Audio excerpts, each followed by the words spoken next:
Bonjour tout le monde, que Dieu vous bénisse. Soyez les bienvenus à ce direct que je fais ce matin. Je vais être concis, précis, mais aussi détaillé dans mon exposé de ce matin. Et je sais que certains sont au travail, d'autres à la maison. Pour la plupart, ils ne s'attendaient même pas à voir la notification sur leur téléphone, tablette ou sur leur télévision pour remarquer à la suite que je devrais être en direct. Mais qu'à cela ne tienne, Dieu est bon pour nous ce matin. Et j'aimerais pendant un petit moment partager avec vous la parole de Dieu. Fruit d'une étude biblique, je voulais échanger avec vous, corps de Christ, de la francophonie en particulier, pour ceux qui parlent français, sur le grand sujet qui concerne la sanctification. Alors j'aimerais s'il vous plaît que vous puissiez me faire la faveur de partager la vidéo à tous vos abonnés. Allez juste au bas de l'écran et invitez tous vos abonnés. Et faites-moi le privilège, s'il vous plaît, d'aller aussi au bas et de partager la vidéo à tous les groupes Facebook avec lesquels vous êtes en contact. Dans une minute, je vais commencer mon message. Je ne vais pas tirer en longueur, c'est juste une petite étude biblique. C'est juste la conclusion de mes études concernant les épîtres pauliniennes, c'est-à-dire les épîtres de Paul. J'aimerais attirer l'attention du Congo, attirer l'attention de l'église de la francophonie concernant la sanctification. Voilà, nous allons voir pendant un petit moment certaines vérités fondamentales, cruciales sur la sanctification. Alors, s'il vous plaît, allez au bas de l'écran et invitez tous vos amis. Dites-leur que le prophète est en direct. J'aimerais parler sur la sanctification. J'aimerais vous donner l'approche ou la perspective paulinienne, c'est-à-dire l'approche de l'apôtre Paul concernant ce message de la sanctification. Et mon cas d'étude se trouve dans 1 Corinthiens. 1 Corinthiens. Alors, s'il vous plaît, de partout où vous êtes, partagez et invitez tous vos amis. Nous allons passer un petit moment autour de la parole de Dieu et j'aimerais sortir certains éléments clés qui vont nous aider à comprendre ce mot sanctification ou bien l'approche de Paul concernant la sanctification. Alors, dans une minute, je vais commencer. On peut aller à plus de 100 rapidement. Allez au bas de l'écran, invitez tous vos amis et partagez aussi la vidéo à tous les groupes Facebook avec lesquels vous êtes en contact. Je crois que le Saint-Esprit va nous aider et va nous édifier. Partagez la vidéo à tous vos amis. Partagez la vidéo à tous vos amis.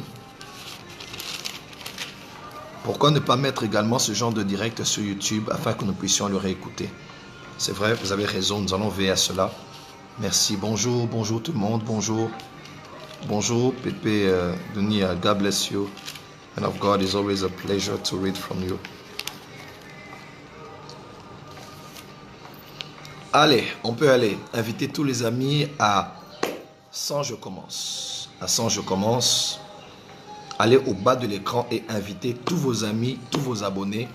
J'aimerais faire une petite étude biblique sur la sanctification. Alors s'il vous plaît, allez-y rapidement. Invitez tous vos amis. Voilà, on va commencer. On commence. Père, dans le nom de Jésus-Christ avec le Saint-Esprit, je te prie que tu nous éclaires, que tu nous illumines. Il est écrit dans ta parole, parole de David, ta parole est une lampe à mes pieds et une lumière sur notre sentier.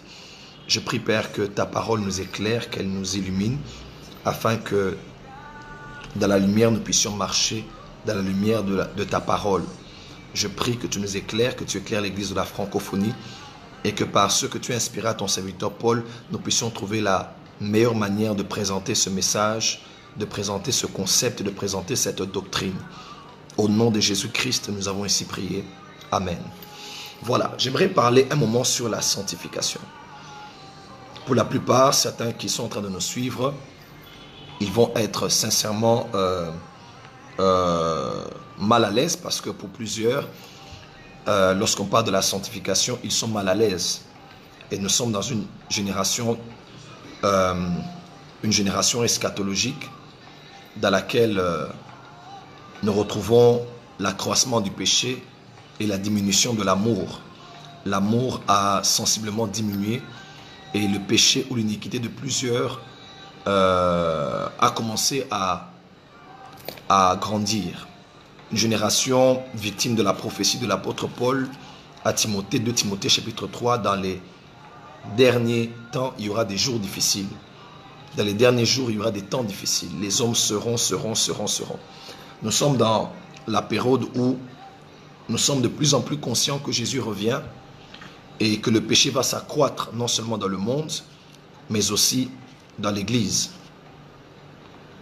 Mais qu'à cela ne tienne, lorsque nous devons prêcher sur la sanctification, plusieurs sont mal à l'aise parce qu'ils savent que nous allons toucher leurs péchés, nous allons toucher leurs iniquités, nous allons aller à la racine de leurs péchés chéris. Ils seront mal à l'aise et plusieurs n'aiment pas beaucoup des prédicateurs qui parlent de la sanctification parce que pour eux, on vient exposer leurs péchés, on vient exposer leurs faiblesses, on vient exposer leurs défauts, on vient exposer leur incapacité à craindre Dieu. Et à cause de cela, plusieurs personnes n'aiment pas le message de la sanctification. Plusieurs personnes sont très mal à l'aise quand on parle de la sanctification. Plusieurs personnes n'aiment pas fréquenter les églises dans lesquelles on parle de la sanctification. Ils préfèrent que l'on parle de la bénédiction, de la prospérité, de l'élévation, de la guérison, du succès, du progrès ou de toute autre chose, mais n'aiment pas que l'on parle de la sanctification. Et pourtant, le mot sanctification se retrouve dans la Bible. Le concept même de la sanctification tire sa racine depuis l'Ancien Testament jusqu'au Nouveau Testament.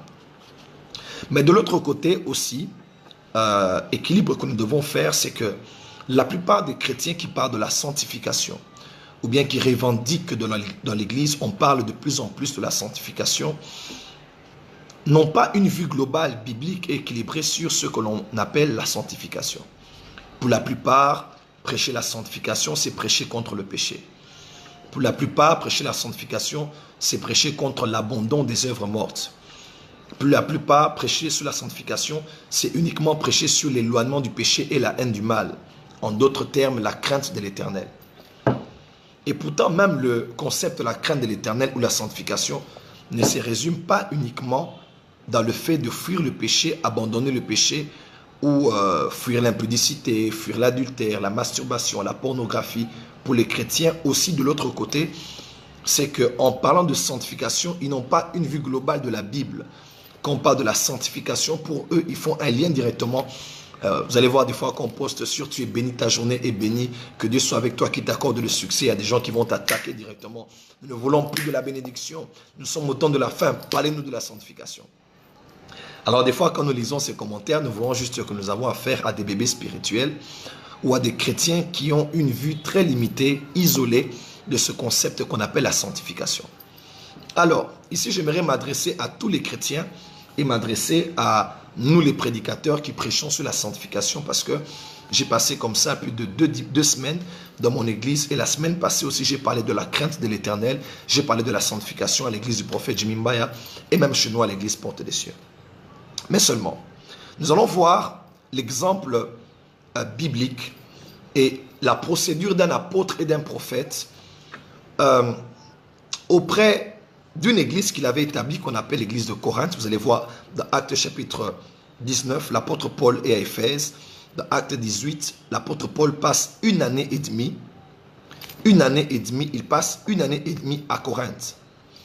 Et ici, il écrit 2 épîtres qui sont les plus grandes, les plus longues d'ailleurs, à l'église de Corinthe. C'est parmi les épîtres qu'on appelle les épîtres pastorales, parce que l'apôtre Paul, comme autorité apostolique et pastorale, traite les problèmes. Dans Romains, l'épître aux Romains, c'est la cathédrale de la foi chrétienne, comme le disait un réformateur. Nous avons la doctrine de la justification qui a là, glorification, rédemption, adoption, régénération. Toutes ces doctrines se retrouvent confinées dans l'épître de Paul aux Romains.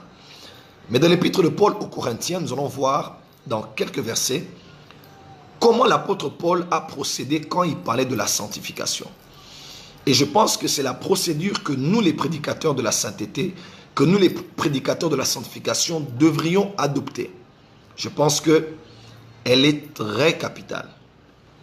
L'apôtre Paul ici parle aux Corinthiens. Comme vous le savez, c'était une église, en lisant seulement les problèmes que l'apôtre Paul a traités à Corinthe, vous allez vous rendre compte que c'était une église pleine d'excès, pleine de péchés, pleine de fornication, pleine de désordre dans l'église. Vous allez voir dans 1 Corinthiens, 2 Corinthiens. Dans 2 Corinthiens, c'est l'apôtre Paul qui défend son apostolat. Mais dans 1 Corinthiens, l'apôtre Paul traite beaucoup de problèmes. Aliments sacrifiés aux idoles, sainte scène, mariage, culte, ordre dans le culte, ordre, régulation des dons spirituels dans l'église, rectification sur la doctrine de la résurrection. Il traite division, péché sexuel. L'apôtre Paul traite beaucoup de problèmes. Donc, il parle à une église, c'est-à-dire à des chrétiens, mais il parle à des chrétiens charnels, qui sont des bébés, qui sont des enfants. Ok? Qui sont des bébés, qui sont des enfants. Vous allez voir ça dans 1 Corinthiens 1, 1 Corinthiens 3. L'apôtre Paul insiste. Pourquoi vous dites que nous sommes de Paul, nous sommes de Simon, nous sommes de... Voilà. L'un a sémé, l'autre a arrosé, c'est Dieu qui fait croître. Alors, j'aimerais ici attirer l'attention de tous les pasteurs, de tous les prédicateurs de la sanctification, moi en premier et nous tous avec, afin que nous puissions tirer exemple de la vie et de la procédure que l'apôtre Paul a eu à suivre lorsqu'il a voulu exposer le message de la sanctification. Je pense que c'est la meilleure approche, c'est la meilleure perspective, c'est la meilleure manière de faire quand nous devons prêcher aux gens sur la sanctification. Pourquoi? Parce que la tendance est celle-ci. Des fois, nous parlons de la sanctification sans nous en rendre compte.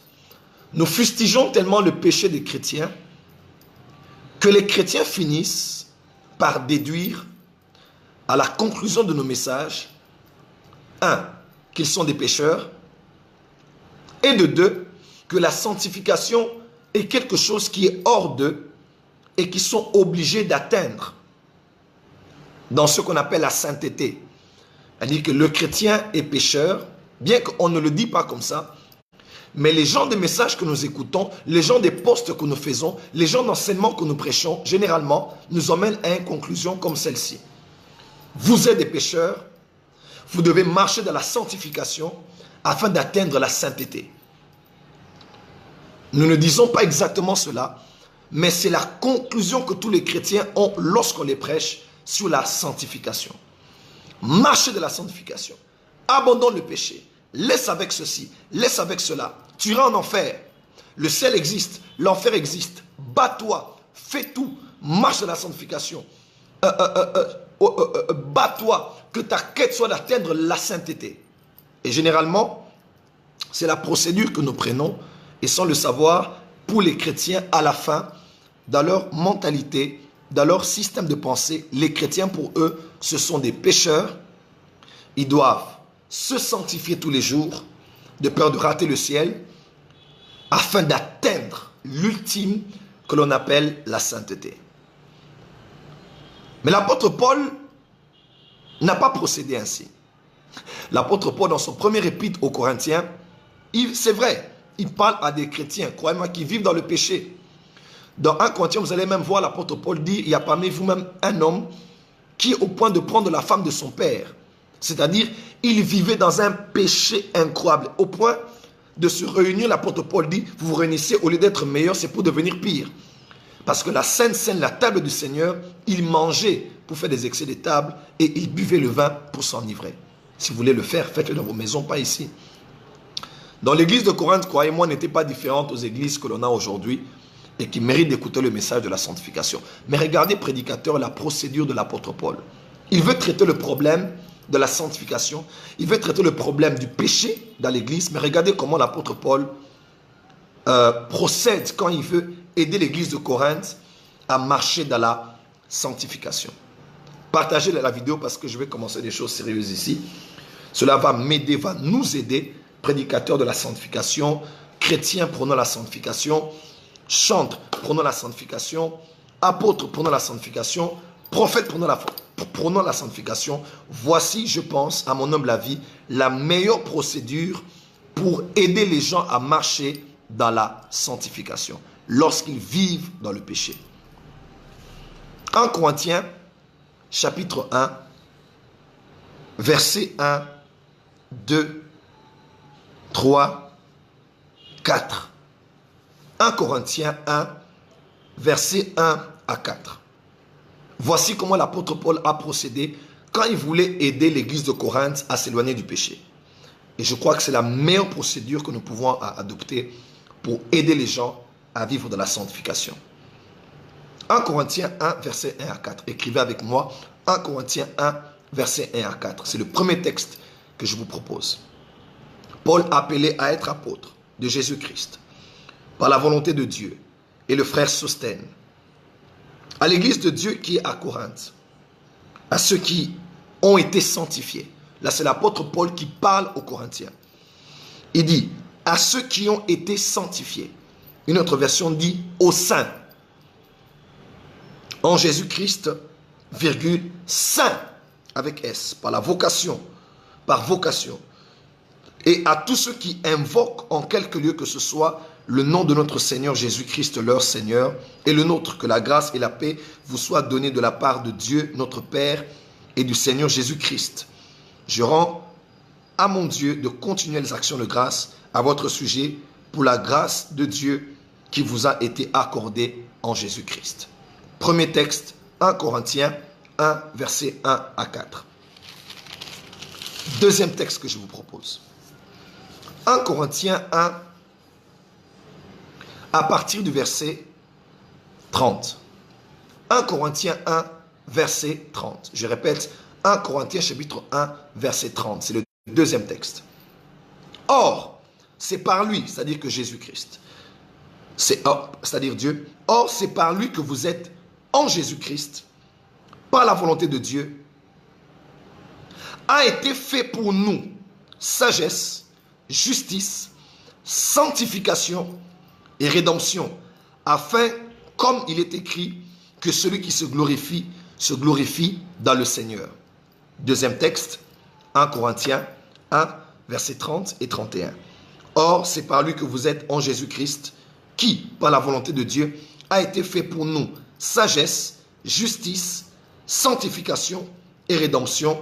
Or, comme il est écrit, que celui qui se glorifie dans le Seigneur. Troisième texte, 1 Corinthiens chapitre 6.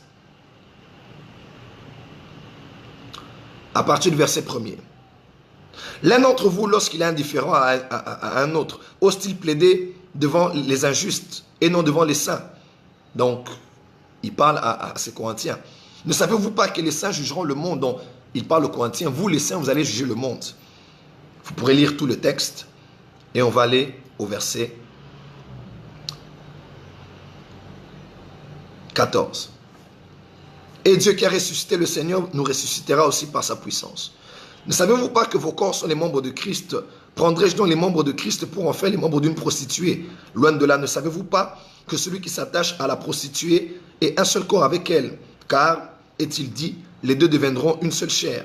Mais celui qui s'attache au Seigneur est avec lui un seul esprit. Verset 18 du chapitre 6. Fuyez la débauche. Quelque autre péché qu'un homme commette, ce péché est hors du corps. Mais celui qui se livre à la débauche pêche contre son propre corps. 19. Ne savez-vous pas que votre corps est le temple du Saint-Esprit qui est en vous et que vous avez reçu de Dieu et que vous ne vous appartenez pas à vous-même, car vous avez été rachetés à un grand prix glorifié dans Dieu, dans votre corps et dans votre esprit qui appartiennent à Dieu. Amen. Voilà, partagez le direct à tous vos amis. J'aimerais maintenant développer ma petite étude biblique pour nous aider. Voici la procédure de Paul pour parler à une église qui vivait dans le péché, la procédure qu'il avait adoptée. Et je crois la procédure qui doit être la nôtre si nous voulons voir effectivement l'église abandonner le péché et marcher dans la crainte de Dieu. Aujourd'hui, quand on parle de sanctification, on va directement à l'offensive. C'est-à-dire, vous ne marchez pas correctement. Vous vivez dans le péché. L'impudicité a des conséquences. La pornographie va te détruire. Le péché t'emmènera en enfer. Jésus revient bientôt. L'enlèvement est pour bientôt. C'est généralement la procédure très sincère, très biblique que nous utilisons pour pousser les chrétiens qui ont donné leur vie à Jésus-Christ à ne pas rater le ciel et à vivre dans la crainte de Dieu. Mais je ne crains que ce soit une approche qui est très limitée, qui a beaucoup de zèle mais peu d'intelligence, qui a beaucoup de bonne volonté, mais qui n'a pas de sagesse lorsqu'on va atteindre des résultats et des résultats palpables et durables. Il est écrit, ce n'est pas vous qui m'avez choisi, mais moi qui vous ai choisi, afin que vous puissiez aller porter du fruit et du fruit qui demeure. Le but, ce n'est pas de tonner, de crier, de rougir sur la chair, mais le but, c'est de voir le peuple de Dieu effectivement marcher dans la crainte de Dieu en fuyant le péché et en vivant dans la sanctification. Voici comment l'apôtre Paul a procédé et comment je crois que les apôtres, les prophètes, les docteurs, les pasteurs et les évangélistes doivent aussi adopter comme procédure si nous voulons vraiment voir les chrétiens à l'église marcher dans la sanctification. Voici comment l'apôtre Paul procède. Au milieu d'un peuple chrétien, mais vivant dans le péché et dans un désordre comme jamais on a vu dans une seule église du Nouveau Testament. Première procédure. L'apôtre Paul parle aux chrétiens, première procédure, premier pas. L'apôtre Paul fait quoi? Il rappelle à ces chrétiens qui ne sont pas des pécheurs. Mais il rappelle à ces chrétiens que ce sont des saints. Chapitre 1, versets 1 à 4. Il se présente et il dit, vous avez été sanctifiés par vocation. Vous qui êtes sanctifiés à Corinthe. Dans la première des choses que l'apôtre Paul fait, il dit à tous ces chrétiens qui péchaient, vous êtes des saints. Vous êtes des saints. Vous n'allez pas commencer à vous sanctifier parce que je vous dis d'abandonner les péchés. Non. Vous êtes saints et vous avez déjà été sanctifiés. Première étape à faire quand nous voulons emmener les gens dans la vraie sanctification. Première étape, c'est de leur dire, vous êtes saints, vous avez été sanctifiés. Deuxième étape, versets 30 et 31. Qu'est-ce que l'apôtre Paul fait? Devant ce peuple qui vivait dans le péché, il ne leur parle pas encore du péché, il ne leur parle pas encore de leurs erreurs, de désordre dans le culte, des femmes qui faisaient du bruit, qui parlaient, qui ne respectaient pas l'autorité de leur mari, des gens qui bafouaient la table du Seigneur. Beaucoup de malades s'y retrouvaient d'ailleurs à cause du fait de ne pas discerner le corps du Christ. Beaucoup de gens vivaient dans la débauche, l'adultère, l'impudicité, la fornication. L'apôtre Paul ne parle même pas de leurs péchés. Après avoir dit qu'ils sont saints et sanctifiés, l'apôtre Paul dit que la sanctification, ce n'est pas un état. La sanctification, ce n'est pas un état. La sanctification, c'est une personne. Comment? La sanctification, ce n'est pas une marche, une démarche d'abord. Ce n'est pas une procédure, ce n'est pas un style de vie, ce n'est pas un mode de vie. Non, non, non. Il dit, Christ s'est fait pour vous sagesse, rédemption, justice et sanctification.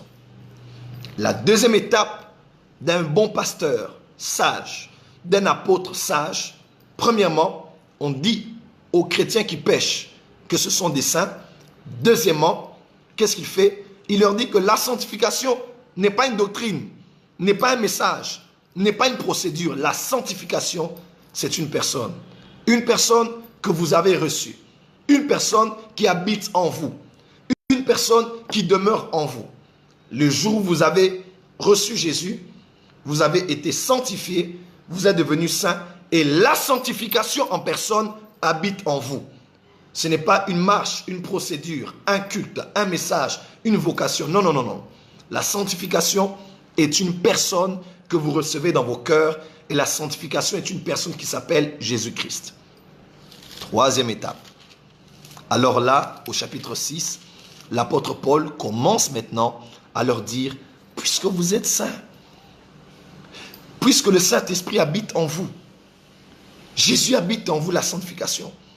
Ne savez-vous pas que vos corps sont le temple du Saint-Esprit. Cette vie alors de péché ne vous ressemble pas. C'est ce que vous faites. Servez Dieu, glorifiez Dieu dans vos corps et vos esprits qui appartiennent à Dieu, qui n'appartiennent pas au Satan, ni aux liens, ni aux démons. Ça appartient à Dieu. C'est là maintenant qu'il commence à dire, fuyez la débauche, fuyez l'impudicité, abandonnez l'adultère. Et quand vous lisez jusqu'à la fin, il parle du péché, de tous les péchés que ces Corinthiens commettaient, de tous les désordres dans lesquels ces Corinthiens vivaient, dans lesquels les Corinthiens vivaient, et ainsi de suite. Voici donc l'approche de l'apôtre Paul. Et je pense que c'est l'approche qu'on doit utiliser, serviteurs de Dieu et chrétiens de la francophonie.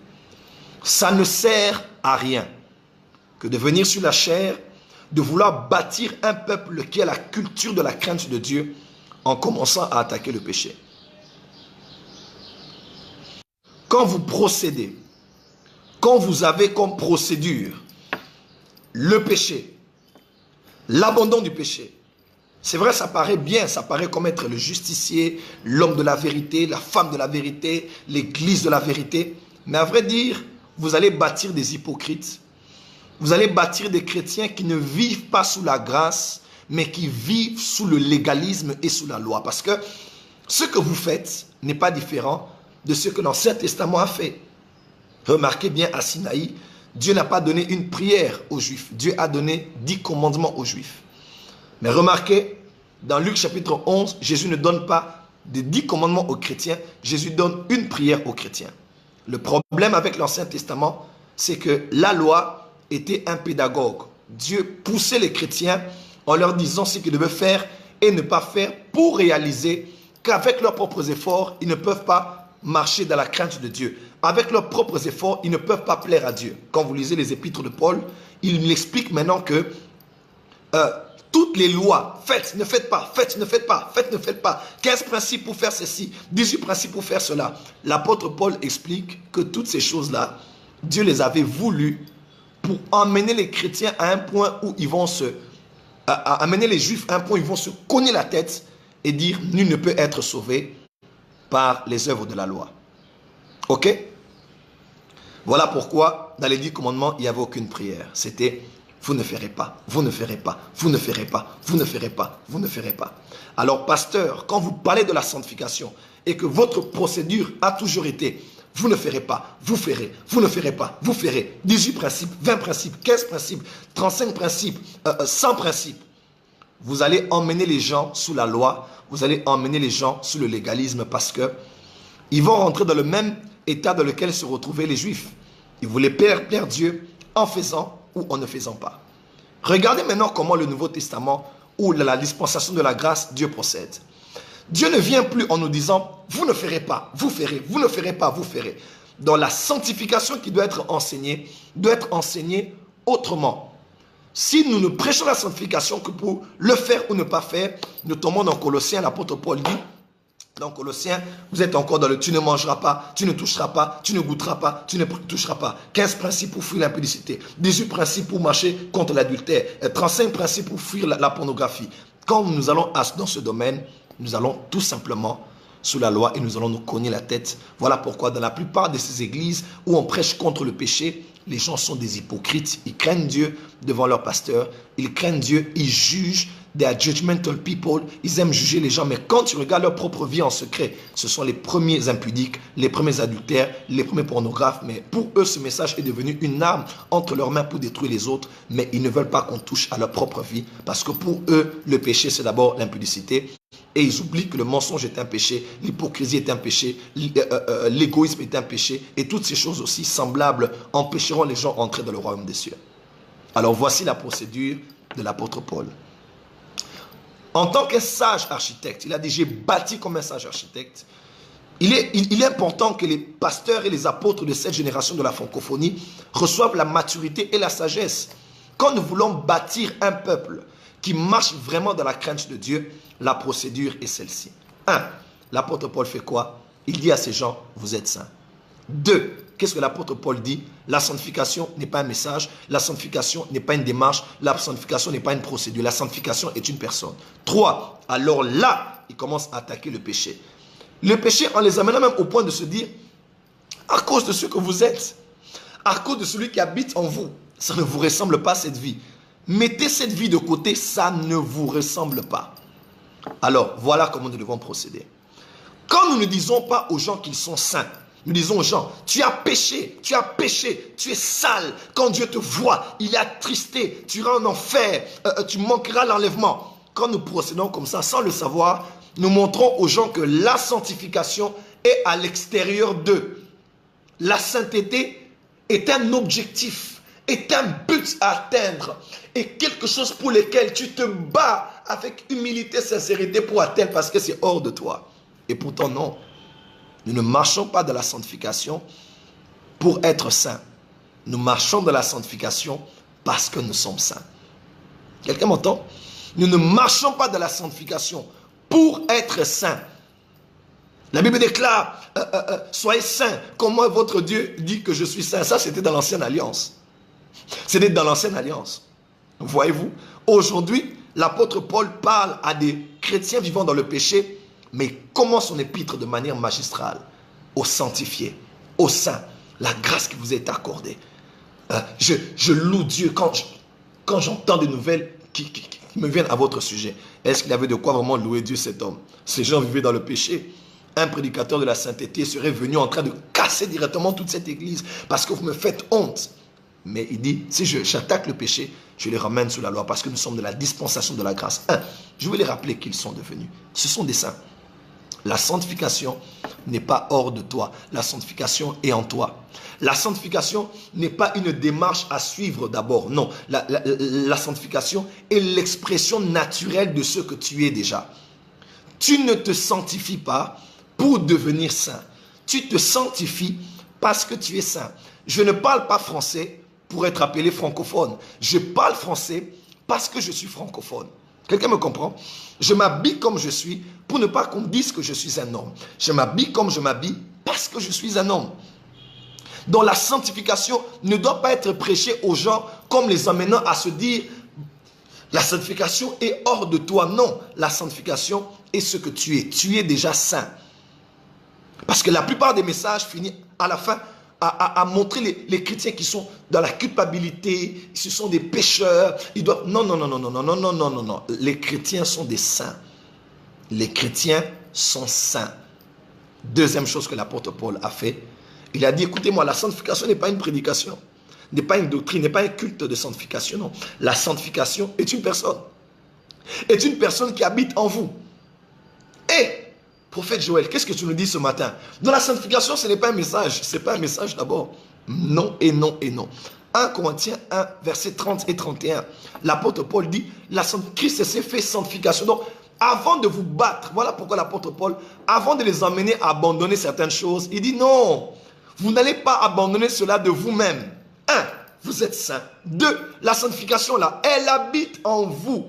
Parce que la sanctification est une personne qui s'appelle Jésus. Jésus s'est déjà fait sanctification pour vous. Quand vous le recevez, 1, vous êtes saint. 2, lui-même, la sanctification personnifiée habite en vous. 3, voilà ce que l'apôtre Paul dit. Fuyez la publicité, fuyez la débauche, abandonnez ces choses.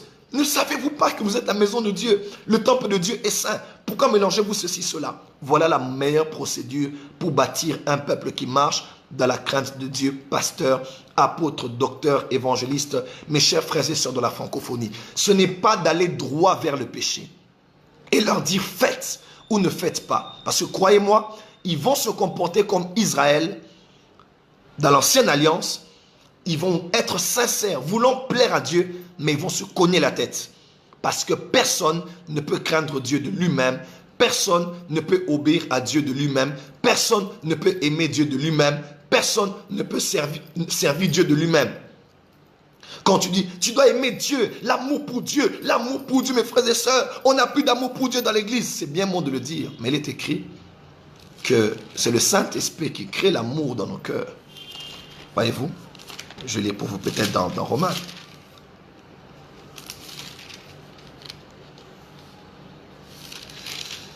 Oh, glory. Glory.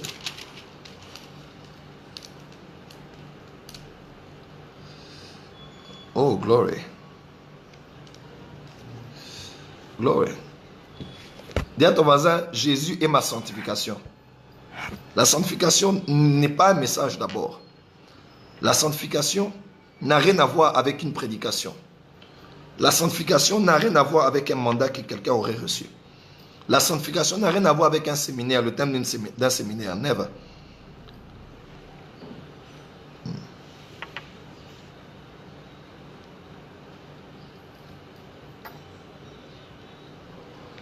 La sanctification est d'abord une personne. Voilà pourquoi il y a des pasteurs qui sont animés de très bonne volonté, mais de fois, c'est l'esprit de sagesse qui nous manque.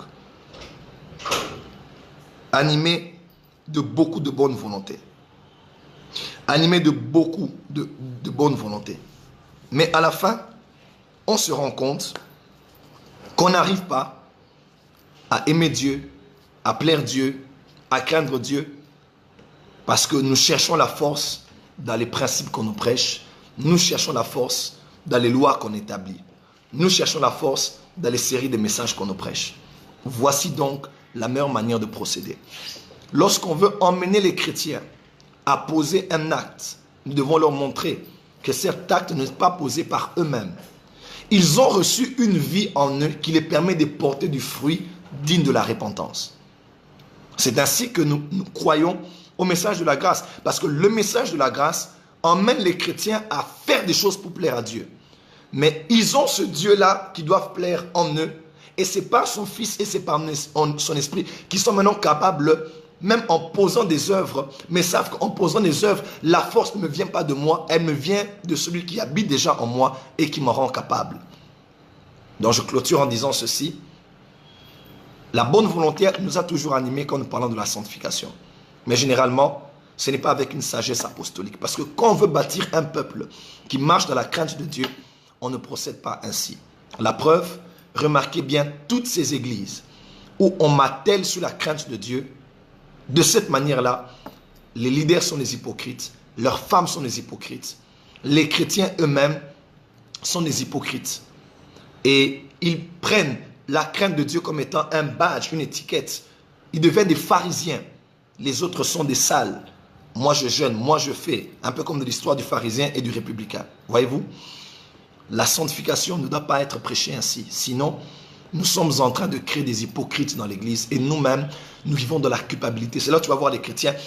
Si tu es venu en retard au culte, Jésus revient, tu vas rater l'enlèvement. Ça, c'est, excusez-moi, c'est vraiment absurde.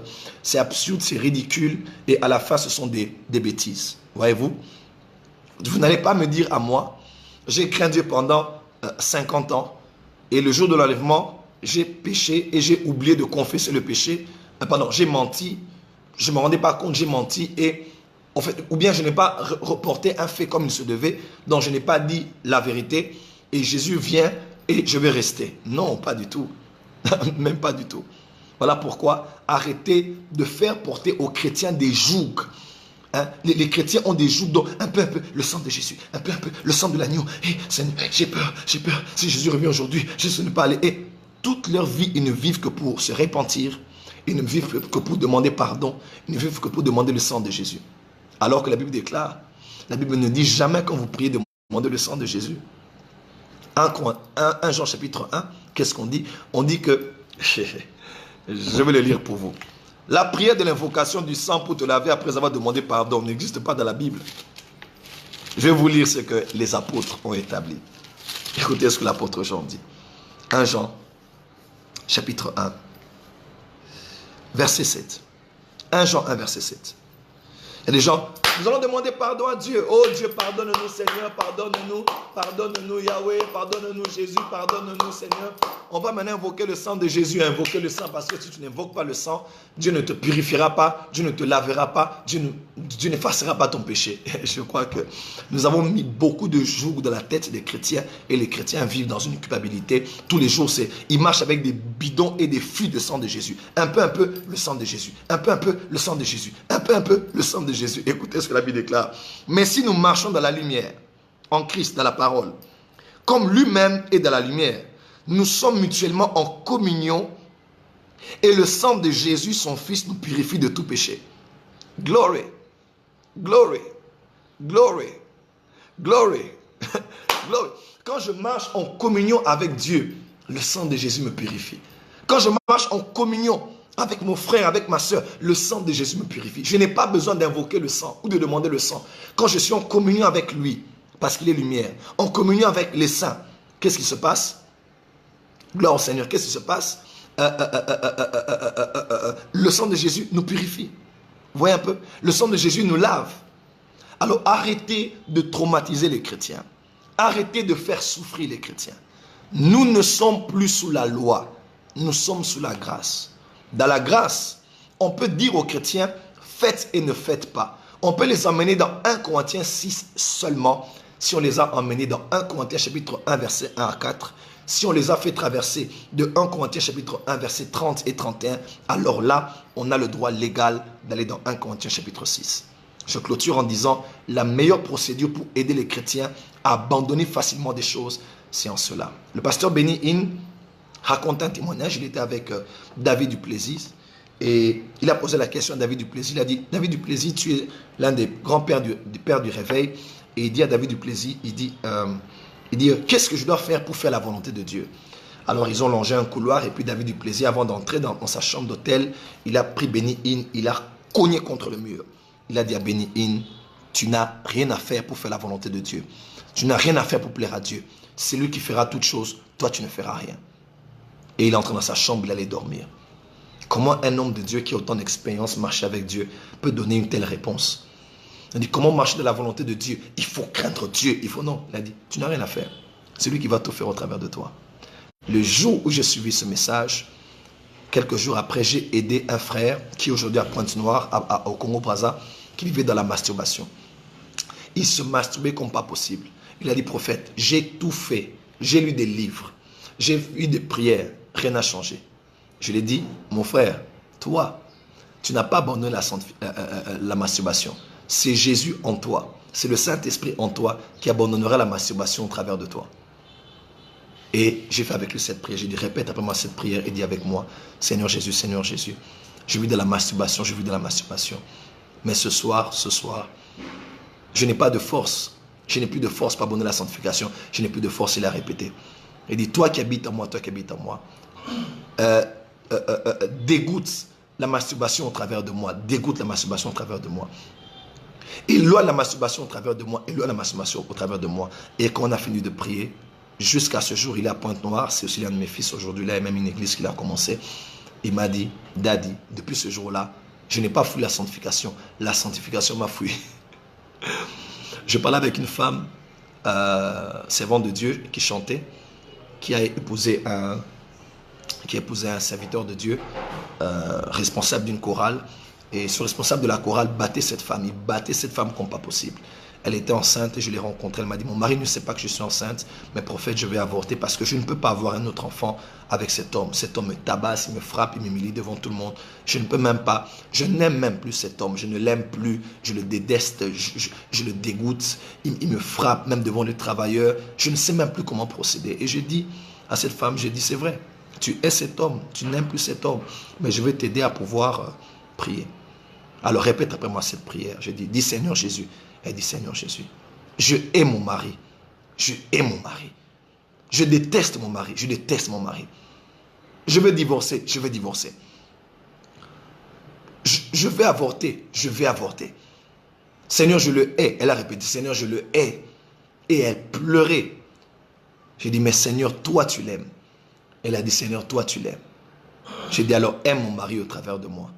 Elle a dit, aime mon mari au travers de moi. Pardonne à mon mari au travers de moi. Pardonne à mon mari au travers de moi. Elle pleurait de toutes ses forces. Et vous savez quoi? Quand on a dit Amen, je lui ai déposé une invitation. C'est le pasteur Kondo Akondo, qui est ici chez nous à Kinshasa, l'un des professeurs en missiologie, un prédicateur qui parle beaucoup de la délivrance dans les églises protestantes et baptistes. Et c'était une réunion de couple, il parlait de la communication. Et je l'ai vu, je chantais la chorale à cette époque. Et je l'ai vu avec son mari. Et elle était en train de pleurer avec son mari. Elle pleurait. Et sa main était sous la table, tenant la main de son mari. Et ils étaient en train de prier. Et jusqu'à aujourd'hui, ils sont toujours mariés. Et ils ont des enfants. Qu'est-ce que je veux dire par là? Tu es incapable d'aimer Dieu. On peut te prêcher tous les messages sur tu dois aimer Dieu. Comment on crée l'amour pour Dieu? Comment on fabrique l'amour pour Dieu? Comment on invente l'amour pour Dieu? Non. C'est par le Saint-Esprit que nous avons l'amour. Craindre Dieu, craindre, non. C'est par le Dieu saint, sanctification en toi, qui peut te permettre de marcher dans la crainte de Dieu. Soyez sincères envers moi. Les principes, vous en connaissez. Les lois, vous en connaissez. Les livres, vous en connaissez. Livres pour abandonner la masturbation, pour abandonner le péché. On vous prêche tous les messages. Mais sincèrement, vous prêchez même cela. Mais sincèrement, au-delà des regards des hommes, vous vous battez avec des choses que vous n'arrivez pas à laisser de vous-même. Pourquoi? Parce que vous ne pourrez pas les laisser. C'est Jésus qui habite en toi. C'est le Saint-Esprit qui habite en toi. C'est la sanctification personnifiée que Jésus qui habite en toi qui te permettra alors de marcher dans la sanctification. Chers prédicateurs, avant d'aller dans 1 Corinthiens 6 et leur dire, fuyez, abandonnez, la meilleure procédure, c'est de leur dire, vous êtes déjà saints. Deuxièmement, la sanctification habite en vous. Et troisièmement, à cause de ça, laissez le péché. Ça ne vous ressemble pas. C'est comme ça que les gens vont abandonner les péchés. Personne ne peut craindre un style de vie qui plaise à Dieu de sa propre force, non. Mais la force vient de Dieu. Et la prophétie était vraie. Ce n'est ni par la puissance, ni par la force, mais c'est par mon esprit, dit l'Éternel des armées. Il y a des choses que je n'ai pas abandonnées, mais qui m'ont fui. Pas parce que j'ai lu un livre, mais parce que j'ai dit non, ça ne me ressemble pas. Ma nature n'est pas compatible à ces choses. Jésus habite en moi. Le Père habite en moi. Je suis la maison de Dieu. Je ne laisserai pas ces choses. Et ces choses m'ont fui avant que je ne puisse les fuir. Mes frères et sœurs, voici mon étude biblique de ce matin. Prédicateur de la sanctification. Chrétien parlant de la sanctification. C'est vrai, c'est bien. C'est animé de bonne volonté. Mais des fois, c'est l'esprit de sagesse qui nous manque.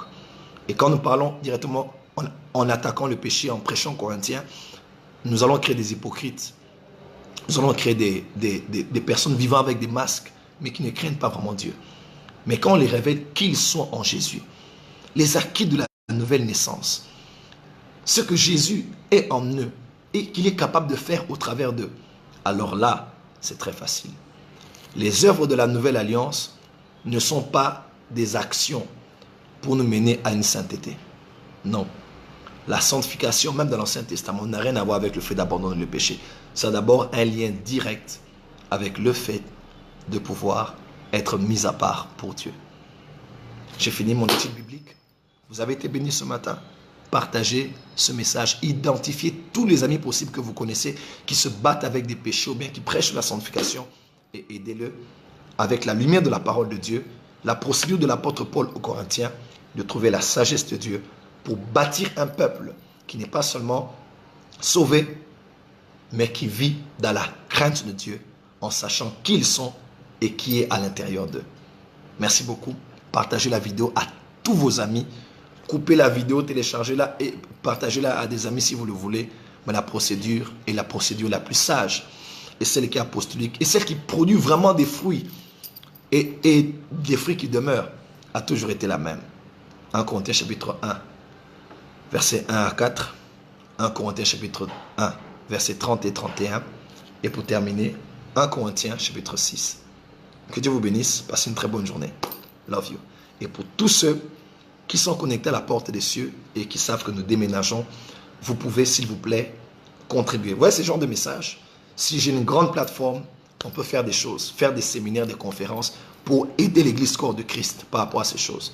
Mais j'ai besoin de vous maintenant. S'il vous plaît, allez sur le site internet www.bâtisseur.net. Envoyez votre contribution, 1000 euros, 500 euros, 50 euros, 5 euros, 10 euros, 200 euros, 300 euros. Prophète, tu m'as toujours béni et j'aimerais que ton ministère trouve une grande plateforme pour te permettre de nous bénir sur le plan international. Aidez-moi maintenant à pouvoir, love you all, Maman Claude, love you, Franck mon fils, love you, tout le monde. Envoyez votre sémence maintenant, votre offrande maintenant sur www.bâtisseur.net. Bâtisseur sans S à la fin et sans accent circonflexe. Je vous aime et vous bénis tous au nom de Jésus. Amen.